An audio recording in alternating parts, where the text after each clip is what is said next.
What if everything you were told about making it in music was wrong? I think artists are starting to realize, oh, you never cared about me. You just cared about what I could do for you. Go viral, get signed, blow up. We've heard it so many times, it started to sound like the only path. Do I feel like artists being independent is a political act? The rise of independent artists just came from the rise of access to information. But what happens when the algorithm moves on? What happens when the moment fades and the fans never actually stayed? My next guest built her entire mission around that question. She's the founder of No Conformity, a boutique creative strategy agency helping artists, producers, and creative teams build fan bases, execute release campaigns, and create the kind of long-term momentum that doesn't disappear when the trending sound changes. But then I got to a point where I was just like, okay, but I don't want to do the splits, and I don't want to do the legal, and I don't want to do the business management. I want to do the rollouts. And so that's why I started a company where I do the rollouts. She works at the intersection of fan-based psychology, artist development, content direction, and audience positioning, because she understands something most people in this industry don't want to admit. The artists who win long-term are not the ones with the most streams. They're the ones with the most connected communities. She calls herself the fan-based fairy godmother, and after this conversation, you will understand exactly why. The most overrated rule in society is to sit down and do what you're told. This one is going to change the way you think about your music, your audience, and your career. Meet Jazzmyne Kierra.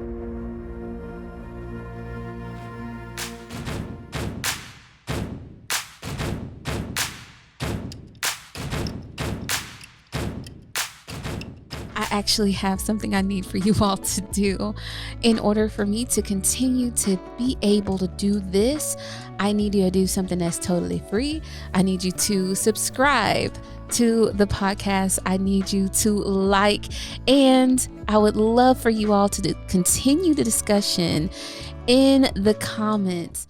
Welcome to Artist Manifesto podcast. I am your host and founder, Brittneye, and here with me today we have Jazzmyne Kierra of No Conformity. Oh my gosh, Jazzy, I am so excited to have you here today. Now, we're going to do a whole makeup. Whenever they see this podcast, they're going to come in kind of having an idea of who you are, but I wanted to take some time and really sit with you. I was telling Jazzy before we started rolling is, she gives so much to the creative community, and I want to give back to her, and that is a part of sharing you with the manifestors. That's what I call our listeners here. We're going to help us all manifest the life of our dreams. That's what we're trying to do here. So Jazzy, tell us a little bit about No Conformity. How did that come to be? Yes. Okay. So I am a former corporate entertainment girly, not even just former corporate music girly. I have worked in television production. That's how I got my foot in the door, starting from the ground up as a production assistant, working on shows like Keeping Up with the Kardashians, the Real World Road Rules Challenge, things of that nature. And then I got poached off of a show, which would be my last television show. I didn't know it at the time, but it was a Snoop Dogg game show. And one of the executive producers was like, I just love how organized you are and how you have everything together. My business partner needs someone like you. And her business partner was the CEO of Taylor Gang. Wiz Khalifa's the president. Will Zombek is the CEO. So yes.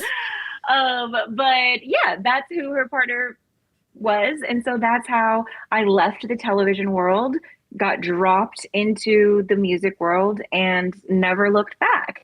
And so I was at Taylor Gang for about a year and a half, maybe 2 years, doing just kind of scheduling and day-to-day calendar stuff for Wiz Khalifa, as well as for his manager. Mm-hmm. And then I left. I was picked up by Live Nation's Maverick, and I became the project manager for their urban division, which was non-existent. So I was like one of the founding members of their urban division. Wow. And so it was really just me and Gordon Dillard, like hand in hand, day and day. Those were all of his clients. Like he was the manager. I was very much the day-to-day project manager, right? I will never try to claim anybody else's clients or step on their toes. I know my role and she did it well. Okay. Not ashamed of being the project manager. But that is how I earned, you know, my plaque with Doja Cat. And just my first tour experience going out on tour with Gallant, my first radio campaign with Aaron Ray, just like so much great firsts over there. And then I also had another first, my first baby. And so when I had my son, I found out I was pregnant December of like 2019. And so I was pregnant during the pandemic. So I didn't have to go into the office. Like, and that's the thing is that in the entertainment industry, it's scary being a woman. You always have to fight for them to recognize your value and your worth. And then the thought of going on maternity leave is just like, they're going to fire me. They're going to find somebody else to do my job and they're going to fire me. Wow. And so a lot of women try to rush through that. And they don't get to experience like the joy of having a child because they're so stressed out about getting back to work. And I was kind of delusional about that. I was just like, no, I'm going to take 6 months off because I can, because Live Nation said I can, because that's how much I can do that. So I did, I took 6 months off. I don't regret it. But during those 6 months were August 2020 to about February of 2021. And so that's when all of the work that I had put into the Hot Pink campaign really started to come to fruition because Doja Cat was doing all of those award show performances and everything without, all of the say-so and everything. So that was so hard to watch, like this thing that you worked so hard on that you're not able to kind of stick with through the life of it. And when I came back, I just wanted to hit the ground running, get back to work. And that wasn't the case. I was reassigned to new clients. My roster grew. My client roster doubled, like the amount of clients that I had doubled, but my pay did not. And that lasted about 6 months until I wasn't there anymore. And so No Conformity came because after, I really defined myself by my career. My career was my identity at that point in my life. And I was like, what, And so I was just like, why is this not working? Why can I not, I just did not understand why I worked so hard. People loved me. Artists loved me. CEOs loved me, right? Obviously not every CEO, but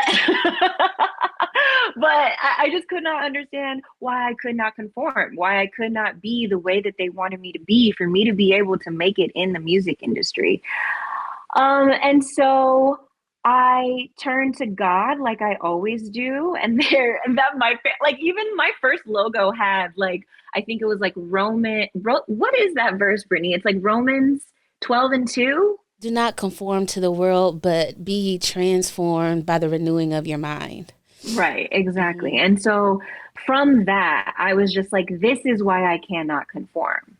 This is why, is because I was not supposed to, right? Yes. God will have you in places for seasons and reasons. And I just was never supposed to stay there. And so that's why I decided to call my company No Conformity, because I wasn't going to do it that way. But when I started this company 5 years ago, the thought of being an independent contractor and helping with artist development, helping with fan base strategy and with release campaigns, there wasn't even a need for that. And, but look at God. Look at God. You step out on faith. I literally, when I started this company, I describe it to people as walking on on the edge of a cliff with a blindfold. I used to say a diving board with a blindfold, but with a diving board, you're going to fall eventually. So no, that's why I changed it to I'm on the side of a cliff with a blindfold and just walking and like having the blind faith that God will not let me fall. And I haven't fallen yet. So this is what I'm supposed to do. It is amazing. It's an honor to be in your program, to be in the insider community. So why don't you tell us a little bit more about that aspect of it? Because you really have made it affordable for independent artists to partner with you, which is, I mean, it's so expensive for us lower class, middle class folks. Music can be expensive as an endeavor, and you want to invest in yourself as an artist. But you only got so many coins. So the way you have structured ICI is just masterful. So can you tell us a little bit more about that? Yeah. So my company is an ecosystem, and wherever you enter the ecosystem, it's based on different things. It could be based on your budget. It could be based on your goals and your timeline. It could be based on what season you're in as an artist and how much support you need. So everything is based off of the fan base growth system, which is my framework that helps artists go from invisible to discovered to supported. But the way that I support you, like I said, it depends on where you're at in your artist journey. So I started Inner Circle Insiders. Really, I was going live and I had a bunch of people in my comments like communing and talking and all of this great stuff. And I was like, dang, there needs to be a place for us to do this when I'm off my live stream. So that's why I have the Discord and I'm not letting go of it. And that's why I have, that's why I started doing the weekly live sessions, was because it started from a live session. So I'm like, I'm not going to stop, teaching you guys. But it has grown to this community of artists supporting artists, of us having a monthly mission and doing one thing every week to move your music career forward. Because as an artist, it can just be very overwhelming. Mm-hmm. And if you don't know what you don't know. So a lot of artists are out here trying to do everything, be everywhere all at once, and then they just burn themselves out. And that's how you can blink. And I've been doing this for over 10 years, right? So what I was like, okay, let's slow this down. Let's go bit by bit at a manageable, rate. And let me teach you bit by bit so that you can apply it bit by bit. And then you're just going to look back and all of a sudden, And so that's the season that I'm in. That's the season my clients are in. Like a whole bunch of ICI members are doing rollouts right now. A whole bunch of my ICI members have graduated to enter my fan base growth system and are actually working with me to help me with their fan base strategy and their release campaigns. I've had people who, are a part of the fan base growth system, then become a part of ICI. Like yes. It's all an ecosystem, because I like helping artists grow, point blank period. That's why I was an artist manager, was because I liked helping artists grow. Right. But then I got to a point where I was just like, okay, but I don't want to do the splits, and I don't want to do the legal, and I don't want to do the business management. I want to do the rollouts. Yeah. And so that's why I started a company where I do the rollouts. I love that you were able to just like lock on to like, this is what lights me up. This is my jam. And I'm going to do it and do it very well. I mean, do it well. Now you talked about there's several rollouts that you're working on. Is there anything that you can share? I know sometimes that's a little but is there anyone that's like really like, wow, kind of blowing you away right now? Oh my gosh. Yes, absolutely. There's multiple actually that I'm very, very excited about. So some of them are in the middle of their rollout, right, but they haven't revealed the song title or anything yet. So, but I could just go client by client. I only have 6. I don't know how many. So 2 of my clients are former ICI members. One of them, Sienna Milan. She has been performing in New York. She has over 12 performances under her belt. She has never released a song. never released a single song. And we are releasing her very first single together. So I'm very excited about that. Very proud. Another ICI member, Jazzmyne, who was also on here. Destiny, y'all remember her? Yes, yes. So we are working together.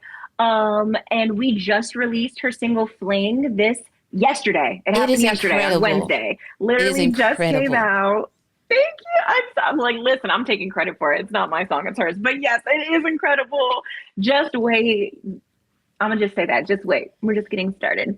Yes, it is incredible. I have a client who returned to me last year. He released a few singles with me and came back to me to release an album. So that's a huge milestone. His name is JD Who, and I love it because he is a rapper who is Christian, and he also talks about like having real emotions, right? Like, we're not just going to pray everything away. Like, just prayer, like I have to have a human experience, and I will rely on biblical truths to help me through this human experience. But we can't deny that this human experience is real, and just act like holy oil, water, and prayer. Well, because come on. Why did God give us the intelligence to be able to identify these things if we were not, anyways, we're not here to talk about it. So true, but preach though. Right. Excited for my client Sarah Savage. She is rebranding from a trap rapper to an R&B singer. And I was like, girl, she can hit like whistle tones. I was like, why were you ever rapping? I'm so confused. I was like, why were you ever rap? So I'm very happy to help her rebrand and to help her, transition, because the audience for trap rap and for R&B, they're not the same, right? So that is a different campaign with a different purpose, all of its own. And I have another client, JXO, and she is doing her release. She's actually a part of the LGBTQ community, and she has a deal. She has like stuff set up, but she was like, I need to figure out how to grow my community and activate them more, right? And so she's been doing all of the things, but now it's like, let's do the things with the purpose, and let's lead them towards this rollout and all of that. So excited about that. But my number one absolute, I am so favorite artist this season. No shade to all of my other clients. We love all of y'all. Paris Alexa. She is a singer-songwriter. And she has written entire albums for Rochelle Jordan. She wrote this song Rocket for Normani, which was the signature song on Dopamine, and it ended up getting taken down because it was leaked. All of these things. She's also huge in the K-pop universe. She's have #1 singles, billions of streams in the K-pop world. She actually has an exclusive songwriter deal in the K-pop world, but she's going through this thing where it's like she's gone viral for singing at her best friend's wedding. And so she's like, you guys love my voice. She's also gone viral because a demo of hers for a K-pop group was leaked, and everyone was like, oh my gosh, we love it. And it was her voice singing the demo, right? So clearly people love her voice. Clearly people love her songs because they've gone #1, all of that kind of stuff. And so now it is time for her voice to sing her songs and for us to do this together. And I just am so excited because when you have those talents and you have a purpose and you learn, oh my gosh, I can invest these talents into myself. These talents, sometimes in this world, we take our talents and we give them to other people because that's what we need to do to survive. Yeah. But if you have the luxury to be able to take those talents and invest them in yourself, and I can help you grow come on. So let's go. Yeah. Very excited for Paris Alexa and everything we have coming up. That's all I'm going to say. Paris, Alexa, y'all go follow Destiny and everyone else that she names. I'll have them all up on the screen because we're all about growing community here, Jazzy. So thank you for sharing. So I know some of those things you can't share, but thank you for giving us a little bit there. All right. So I have a few questions for you, and actually thinking about Paris Alexa and her story, this kind of goes hand in hand. Do you see the rise of independent ownership as a political act? how does like owning your own music, your own roadmap, how does that change the world of a creator?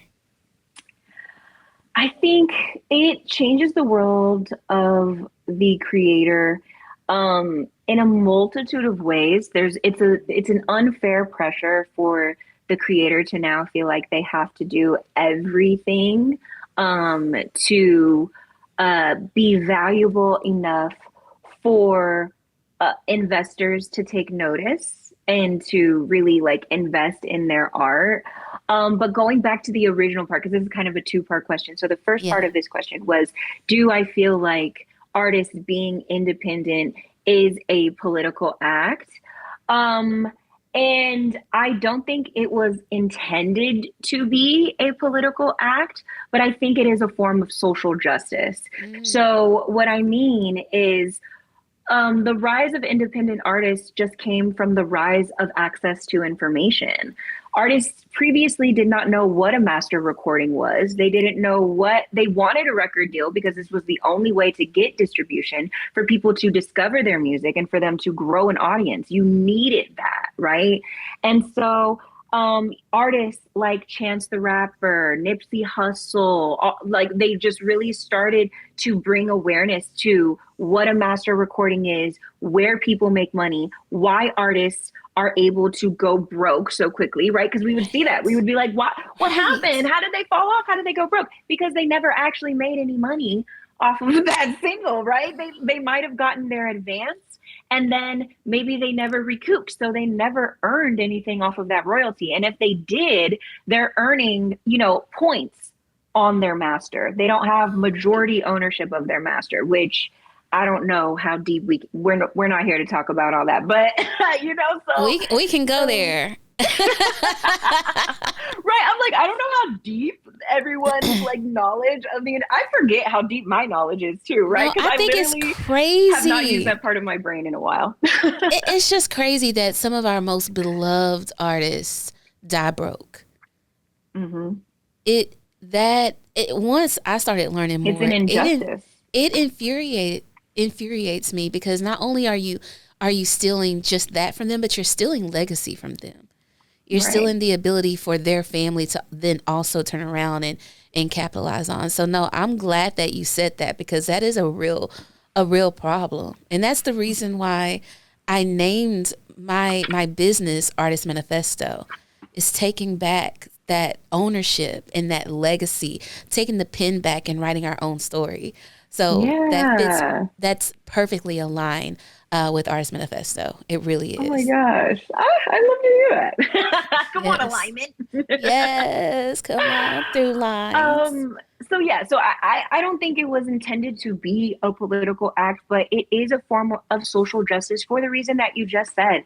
It is an injustice for music artists to not have health insurance, to die broke because they didn't understand a contract that they signed, to feel like they have to tour until the day that they die, because that's the only way that they can really make money, because they don't own any part of their most popular song, which could be in movies, could be making money for the rest of their lives for the label that owns it, but not for the artist that made it. So that is absolutely an injustice to artists. And so I feel like the rise of independence has become this social justice thing. And that's why we're seeing this divide between art and culture and the things that people who really care about music care about in the industry, and the rise of AI artists and them getting $1 million deals that they're not giving real human beings. Insane. Because they think, I will have a for sure return on my investment. They don't have to eat, drink, sleep, no glam, no this, no that, no that. Yeah. And also nobody connects to that. And also you're paying all of this money to, have them snuck into people's playlists and stuff, right? Like, it's insane. It's insane. And so as you see that, I think artists are starting to realize, you never cared about me. You just wanted what I could do. You just cared about what I could do for you.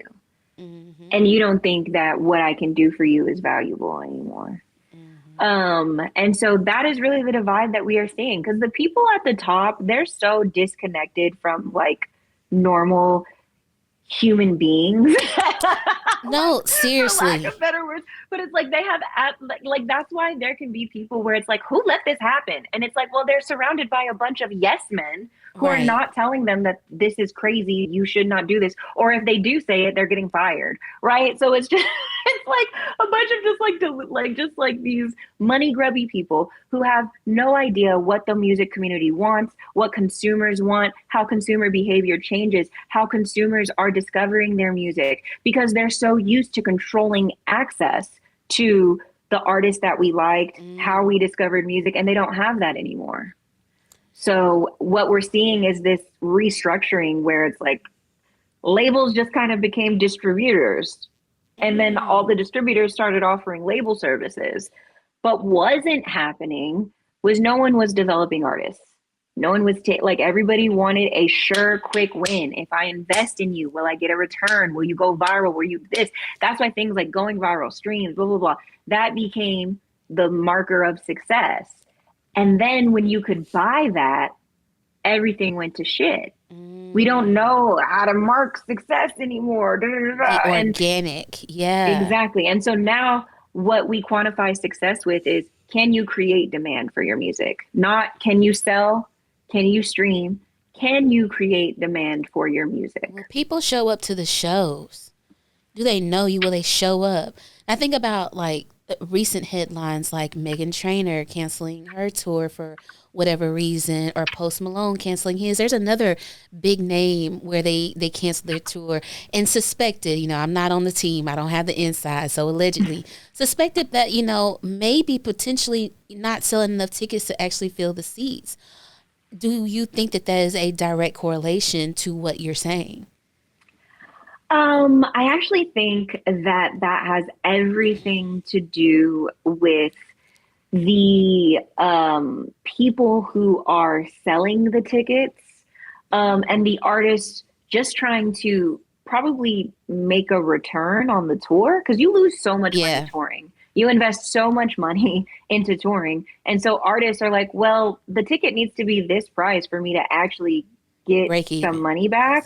But then the people, the parking, the peanuts, parking, popcorn, all of that, whatever they say, where it's like they're overcharging on that. So it's like maybe a ticket to see a Pussycat Dolls reunion is $125. I'm not paying that. I would pay $50. I would pay $75, right? Like, right? So that's how whole U.S. tour canceled, because who's right? And so it's like it's not so much that the people at the top aren't aware. It's that they're delusional and they think that, oh, well, we're going to raise the prices and they're just either going to meet the prices or they're not. No, guess what? Everybody ain't Beyonce. Exactly. What's going to happen is what's happening right now, where because just remember, post-pandemic, everybody was on tour and everybody was at those tours because we had just came out of the pandemic, and guess what? Those prices were what those prices were supposed to be. Yeah. And so now what they're trying to do, they're trying to overcharge to make up for probably however much money they lost. Stop being greedy. Mm-hmm. How about that? Stop being greedy. That's what's wrong with our whole country. Stop being greedy. Yeah, it's not the artist's fault. You know what I'm saying? That but it's gonna be pinned on the artist looking at, well, why don't you lower your ticket prices? It's like, I have to make some money on this too, so I actually don't even think it's the artist's fault at all. I think it's the people who are putting these on, just charging ridiculous prices. And yeah, it's just like, we ain't getting jiggy with that. The world is on fire. You think we paying this? It's like, I'm trying to figure out how much my gas to food ratio to balance the budget to afford life right now. You trying to charge me, tickets, $1,200, $700. Now, Cardi B, totally worth it. Don't regret that money. Don't regret spending it. Your girl put on a show. Beyonce, of course, take my money. But, you're not going to do that for every artist. So I appreciate you just kind of level set, and sometimes it's the greed at the top. I didn't even think about that. All Yeah. right, so And there's also like artists, huge artists like Beyonce, where it's like they go on tour, they actually stimulate the economy. Like I know that sounds yes, crazy, but it's like they have to hire so many people to be able to put on that show that it's like you're investing in the economy when you have yes, Beyonce you're tickets. you're a Okay, national so treasure. exactly. Um, but that's the thing. Everybody's not Beyonce, but everybody Right. saw the record breaking Renaissance tour and Mhm. how she could charge $500 and people were paying it. You're not Don't her. get it. Yeah, don't get Sit it down. twisted. Sit She's down. one of one. Don't get it twisted. Okay. But she's been working so hard to build this. Whole You don't life. have 30 years under your belt to be Right. able to charge that. That. She's Yes. worth that. Yes. Absolutely. Worth though, Is my really. is my is my thing. Like, so that's why it's gonna sell out because everybody knows We know baby's the worth product. that. Come Yeah. on. Yeah. Everybody, you want to be in the building because you know it's like she's here. Oh my God, here, take my money, and you know it's Period. totally gonna be worth it. All right, so Jazzy, I have a game for you. We're gonna end with a game. Oh my gosh, So we're over already. I feel like we just got started. I Oh, I I know can talk to you all day. you can always come back now. Don't threaten me with a good time. You can always come back. But this Okay. is the rapid fire no conformity edition game. There is no right answer. I just want you to go with what actually feels right and what resonates to you. All right, because we got to break the mold. Exactly. So, answer in one word as fast as possible. Uniforms or costumes? Costumes. Okay. The script or the ad lib? The ad lib. A map or a compass? A map. Give me a map. I need to give me left, right, up, down. Yeah, because I Yes. mean, who cares about what direction I'm going in if I don't know where I'm gonna end up? Right. You're I right. can You're I right. can figure out how to go into the right direction, You're baby, if right. you give me a map. Give me the map. Okay? You're right. All Give me a right. map. Silence or rebellion? Rebellion Of every time. course. Of course. All right. Fitting in or standing out? Standing out. Come on. We do not Duh. conform. Duh. All right. Complete this sentence. The most overrated rule in society is. To sit down and do what you're told. Ooh, staying on brand. Don't just do as you're told. Oh, that's a whole. I could write a whole dissertation on that. Right? On being. Overrated. It's so over the people that you look up the rags to riches story. Though they broke the rules. They Yeah. always break the rules. Always, and I they definitely listen. I will ask for forgiveness over permission every time. every time. Every time. Every time. And, of course, you have to have discernment. You would never do something that would hurt or damage another Of person. That's course. just obvious. But there's some things where if you leave those choices up to like waiting for permission to do them, somebody else is going to do it before you do. Oh yeah, absolutely. And so it's like if like I'll ask for forgiveness over permission every single time. That's why it's like sit down and shut up. Dang, you can't shut me up for nothing. I'm jumping, I'm running like Yes.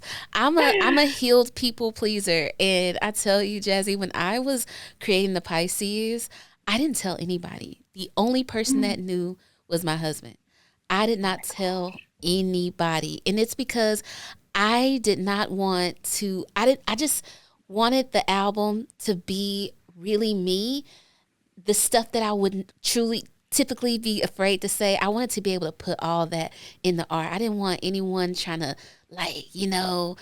shape that up and make it pretty. yeah. Like, no, I wanted it to be grimy, gritty, beautiful, all of that. So I am picking up what you're putting down is what I'm saying. I love that. All right. Well, tell us how the manifestors can help you manifest. What are you trying to manifest, Jazzy? Whew. I am trying to manifest a better music industry, honestly. which is why I pour into others the way that I do. But you guys pour right back into me as well. Again, I really love helping artists. Um, so that's why I have my whole economy. So if anyone is looking to grow and do one thing every week to move their music career forward, then they can become a member of our Inner Circle Insiders community, ICI, where we have monthly missions based on my fan base framework, and we do bite-sized things, okay? But I just cannot explain or summarize in 30 seconds the impact of having a community of like-minded people to grow with. It's like it's insane. So yes, if you are if you want to be a part of making the music industry better, join us on our mission, and you can do that. Yes, absolutely. Guys, I'm a part of ICI. I love it. I told Jazzy, like, I light up. I'm balancing the music, the podcast, and also I have a big job on top of that. And I will tell you, when I go to our group chat and I just look at everyone else doing their things, it is like wrapping myself in a warm, fuzzy blanket. And there's nothing like the team camaraderie that she's built in ICI. So I just had to have her on the show and share her with the Manifestors. Jazzy, we always bring in the love. Wait, how do I do it? There you go. And send it out to the universe. All right. That is a wrap. Yay! Thank you so much. You were awesome. You're welcome. Thicker than a snicker, thicker than a snicker. Cold peanut butter, yeah, you gonna need some liquor. Thicker than a snicker, thicker than a snicker. Cold peanut butter when I make that ass jiggle, when I make that ass jiggle.